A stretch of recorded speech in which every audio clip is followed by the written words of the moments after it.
Bem, nós estamos na segunda parte do livro de Atos e hoje a gente vai estudar o fracasso de Paulo com os judeus. É interessante que no capítulo 22 ele começa falando que ele é judeu, mas no final do capítulo 22 ele termina dizendo que ele é o quê? Que ele é romano, né? Ele começa de um jeito e termina do outro porque o momento foi necessário que começasse assim e terminasse de outro jeito.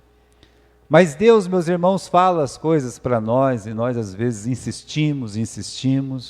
O Paulo aqui, ele está realmente insistindo com os judeus e não que ele queira insistir com os judeus, não é isso. É que o momento ali fazia com que, como preso, ele estava com as mãos amarradas e pediu, para dar uma palavra novamente para os judeus. Mas ele sabia desde o início do seu ministério, desde o começo, como nós vamos ver, que Deus tinha dito para ele: olha, sai depressa daí, porque eles não vão ouvir o seu testemunho. O seu negócio é trabalhar com os gentios. Então nós vamos ver esse fracasso de Paulo com os judeus hoje, só recordando. O Paulo veio da Ásia, ele foi orientado, não sei, meus irmãos, se bem ou mal, mas ele foi orientado pelo Tiago, pelos irmãos judeus, que deveria ir para o templo e fazer sacrifício com alguns rapazes que também tinham voto. E ele foi lá, ficou 7 dias, no 7º dia, então alguém da Ásia lá, um judeu da Ásia, já premeditadamente deu um grito: aqui pessoal, está aqui aquele homem que está falando mal aí de Moisés, está falando mal dos judeus, está falando que não é para circuncidar nossos filhos, está falando mal do templo e mais, está profanando esse templo, Pegou o Paulo pela mão assim, já juntou uns 2, 3, pegaram o Paulo e levaram ele, meus irmãos, para ser realmente linchado fora do templo. Eles não queriam linchar no templo, mas eles pegaram, levaram ele, fecharam a porta do templo e estavam linchando ele, salvo pelo gongo, salvo porque veio o tribuno com aquela soldadesca e já pegou o apóstolo Paulo e o protegeu. E quando eles estavam levando Paulo preso para ser açoitado, ele, opa, por favor, eu posso dar uma palavra para esse pessoal? E não, pode dar uma palavra para esse pessoal. Então, lá de cima da escada, ele começou a dar uma palavra. Ele disse: eu queria fazer uma defesa, mas ele não fez uma defesa como nós fazemos uma defesa. Ele só contou a história da vida dele. A maior defesa que você pode ter é a história da sua vida. E aí, ele disse para os judeus: eu sou um judeu, nascido judeu, Eu fui aí, ensinado aos pés de Gamaliel e cumpri toda a lei como vocês aí cumprem também. Eu também cumpri. Eu persegui este caminho até a morte eu persegui esse caminho. Mas aí ele fala desse encontro que ele teve com Jesus. Meus irmãos, aquele encontro mudou a história da vida de Paulo. Mas não é só isso. Aquele encontro mudou a história da vida da igreja. E ele está nesse ponto do testemunho, tá? Agora, chegou um momento do testemunho, o testemunho dele aos judeus, Aqui ele contou que ele era um legítimo judeu, testemunhou da sua conversão. Deus mudou os seus planos, porque o projeto de vida era matar os cristãos, e ele vai informar depois disso os primeiros passos como cristão. Você entregou sua vida para Jesus? Entreguei. Amém. Então Paulo, ele conta os primeiros passos da sua vida como cristão. Aqui no capítulo 22, irmãos, ele diz assim, no versículo 10. Então disse eu: Senhor, o que eu farei? E o Senhor disse: levanta-te, vai a Damasco e ali será ordenado o que você precisa fazer. E como eu não via por causa do esplendor daquela luz, eu fui levado pela mão dos que estavam comigo e cheguei até Damasco, e um certo Ananias, homem piedoso, conforme a lei, que tinha bom testemunho de todos os judeus que moravam ali em Damasco, vindo ter comigo, ele se apresentou e disse: Saulo, meu irmão, recobre a vista. E naquela mesma hora eu vi. E ele disse: o Deus de nossos pais de antemão te designou para que conheça a sua vontade, e vejas o justo e ouça a sua voz, porque você vai ser uma testemunha para todos os homens do que você tem visto e ouvido. Agora, o que o detens? Levanta, batiza e lava os pecados, invocando o nome do Senhor. O batismo é o primeiro passo de obediência, e eu creio que você, que já entregou a vida para Jesus, você já cumpriu esse primeiro passo. Ah, pastor, eu ainda não cumpri. Você precisa ser batizado. Primeiro passo de obediência para quem tem Jesus é: levanta-te e seja batizado. E ele foi, meus irmãos, batizado. E tem um texto que faz a confusão, justamente porque se você colocar vírgula no lugar errado, é claro, vai dar zebra, não é? Principalmente esse versículo 14 aí, tá? 14 não, deixa eu ver aqui, versículo 16. Então o que acontece com esse versículo? As pessoas, elas têm uma tradução que faz uma confusão muito grande, justamente porque do original ele tira a vírgula e coloca em outro lugar, né? Por exemplo, o original ele está assim, ó: levanta-te, batiza-te, lava os teus pecados, tá? Mas aí tem tradução que traz assim: levanta, batiza-te para lavar os teus pecados. Olha, nós sabemos, a Bíblia diz que o que lava pecado é o sangue de Jesus. O batismo é, meus irmãos, um quadro do Evangelho. Ele não vai lavar o teu pecado. Você não fica mais puro porque você foi batizado. Se o batismo lava pecado, não haveria necessidade do sangue de Jesus ser derramado.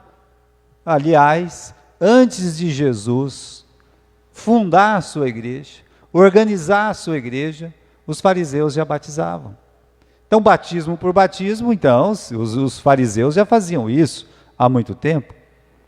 O que faz uma pessoa ir para o céu, o que faz uma pessoa ser salva, não é o batismo. É o sangue de Jesus, é você crer em Cristo como Salvador. Então, meus irmãos, a melhor tradução é essa, colocando a vírgula no lugar certo, tá? Levanta-te, batiza e lava os teus pecados. Como? Invocando o nome do Senhor. Então você lava os seus pecados invocando o nome de Cristo, não o contrário. Bem, dito isto, meus irmãos, ele tem o desejo de testemunhar. Então, assim que ele foi lá, se batizou, versículo 17, aconteceu que quando eu voltei para Jerusalém, quando eu orava no templo, eu fui arrebatado para fora de mim, com uma voz que me dizia: vai embora, sai depressa de Jerusalém, porque eles não vão receber o teu testemunho de mim. Então Paulo, meus irmãos, que ainda não era Paulo, era Saulo. Ele foi batizado lá em Damasco. E depois de ser batizado em Damasco, ele voltou para Jerusalém. Só que ele saiu de Jerusalém fariseu. E quando ele volta para Jerusalém, ele é um cristão. É diferente.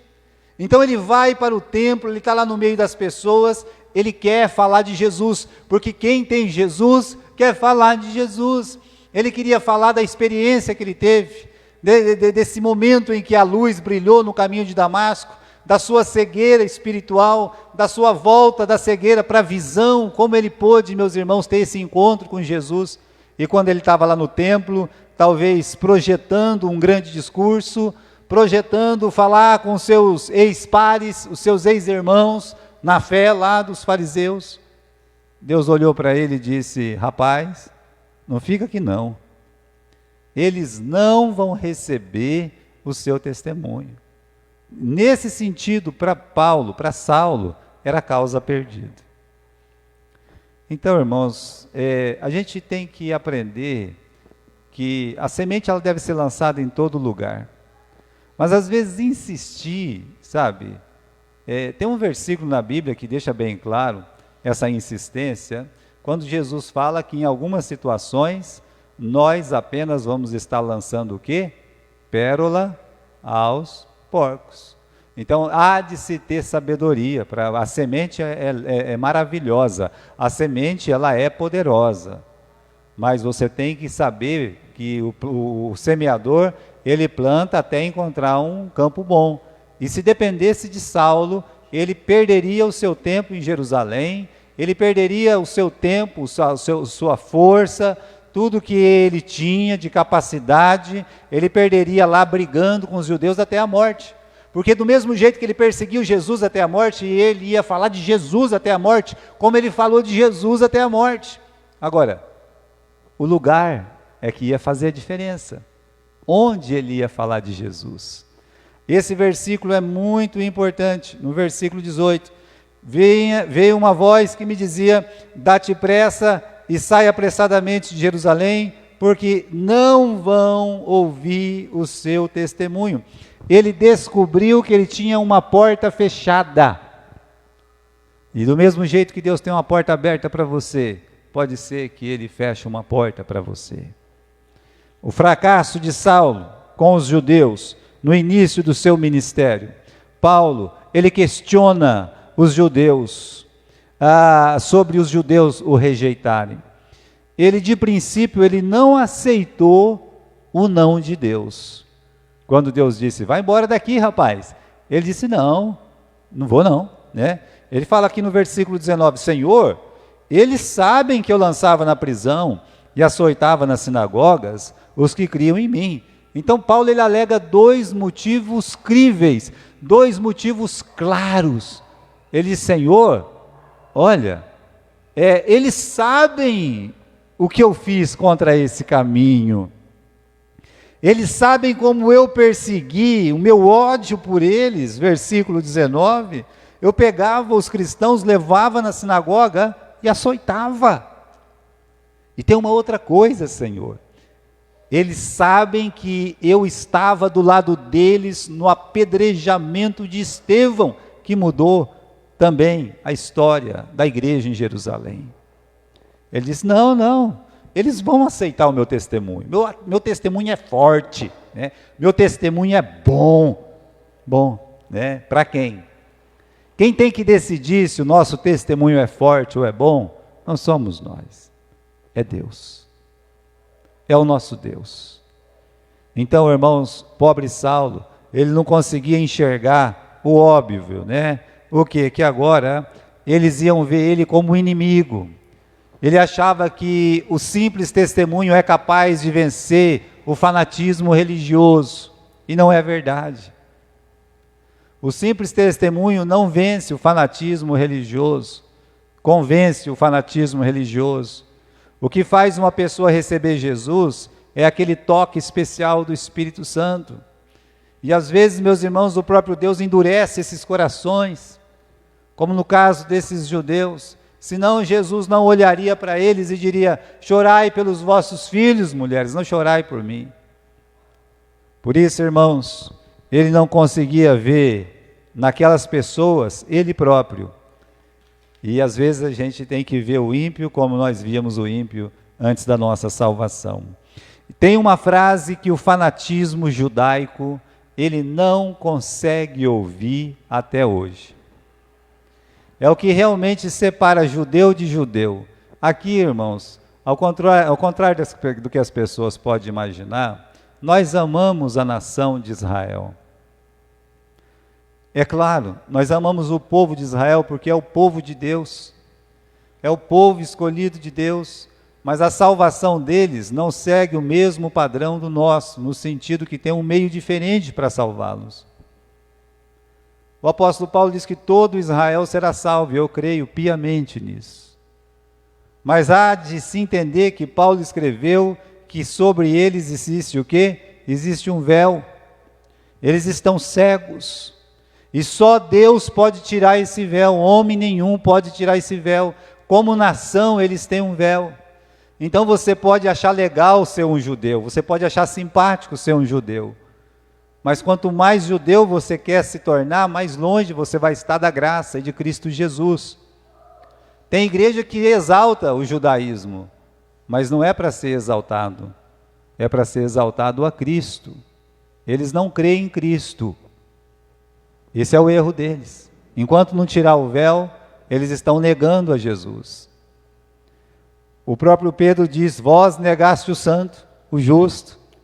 e o crucificaste. Então, se Jesus fosse hoje em Israel, hoje, tá?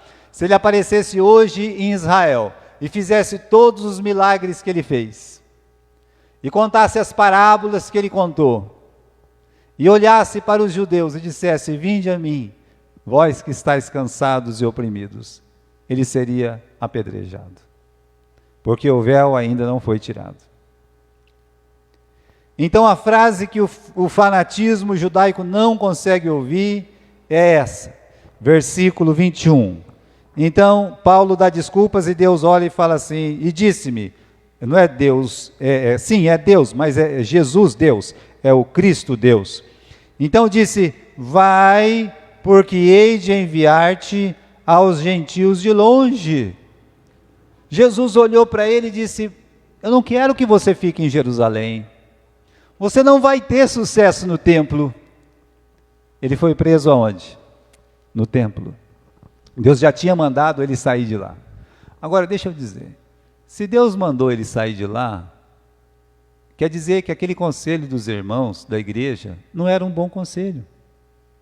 Vai lá, rapa a cabeça, faz um sacrifício, volta a ser tipo judeu. Não era um bom conselho. Se Jesus disse: sai daí, era melhor ele ter saído dali.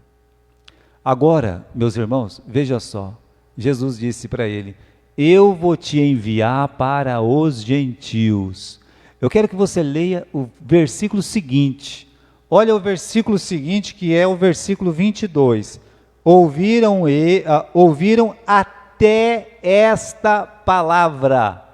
Isso diz alguma coisa para você? Eles aceitaram o testemunho de Paulo até o momento que Paulo disse: Jesus me chamou para pregar aos gentios. Quando ele citou para os gentios, acabou. Não tem conversa. Os judeus, meus irmãos, começaram a rasgar a roupa, jogar a roupa para frente, jogar pó para cima. Olha, meus irmãos, sabe aquela turbulência, aquele reboliço, aquele griteiro, sabe? E começou uma revolta danada. E era, meus irmãos, a reação a uma frase. Qual frase? Jesus me mandou pregar para os gentios. É por isso. Então, irmãos, quando eles ouviram falar do plano de Deus para os gentios, eles se revoltaram. Esse fanatismo, ele nunca mudou. Ah, pastor, mudou sim, nunca mudou. Atos capítulo 28. É o último capítulo do livro de Atos. É a última página da história da igreja contada para nós de forma histórica no livro de Atos. Agora aqui, Paulo, ele preso, ele foi até Roma para dar, meus irmãos, para se defender, né? Porque ele seria julgado em Roma. E aí ele mandou chamar os judeus, e quando os judeus foram na casa dele, né, os líderes, é claro, capítulo 28, versículo 28, ele disse assim para esses líderes judeus: seja notório que esta salvação de Deus é enviada aos gentios e eles ouvirão. E havendo Paulo dito estas palavras, partiram os judeus, tendo em si grande contenda. Está vendo só? Quando Paulo disse assim, esta palavra é para ser pregada aos gentios e eles vão ouvir e eles vão crer. Quando ele falou isso, acabou. Os judeus se levantaram e disse: acabou, né? Não tem nada para ouvir. Já era. Paulo não teve sucesso com os judeus. Outros tiveram. Tiago teve. O próprio Pedro e Barnabé tiveram um pouco mais de sucesso com os judeus, mas o Paulo, especificamente o Paulo, ele não teve sucesso. Ele não era odiado porque ele se converteu, veja só.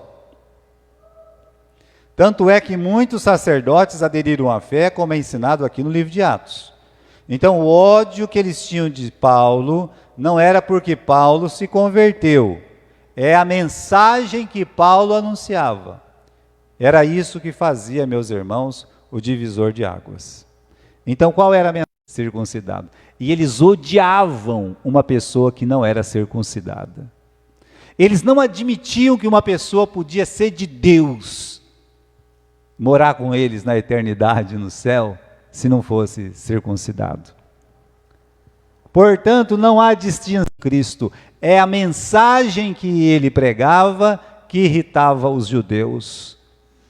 Eles odiavam saber que um gentil tinha os mesmos privilégios que eles tinham.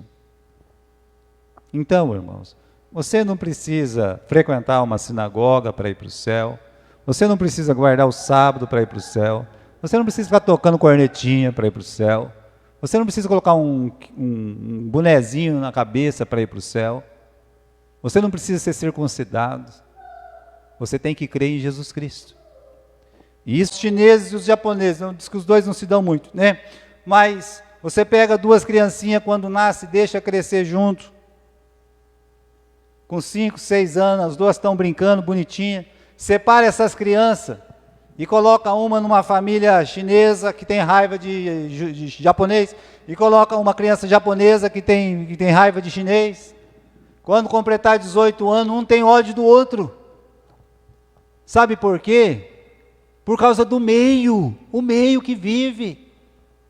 O Tiago não estava errado, ó, você tem que rapar a cabeça e ir em Jerusalém, ir no templo, tem que, né, você tem que ser judeu, rapaz. Né? Ele não estava errado, era o meio dele. Agora, Deus teve misericórdia dos gentios. Deus, ele tem os gentios no coração. E Paulo era um vaso escolhido, é uma pérola.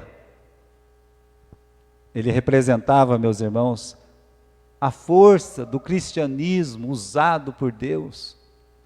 E por isso Deus tirou ele daquele meio. Deus tem que tirar as pessoas do meio para ter amor por tribos, por raças, por religiões.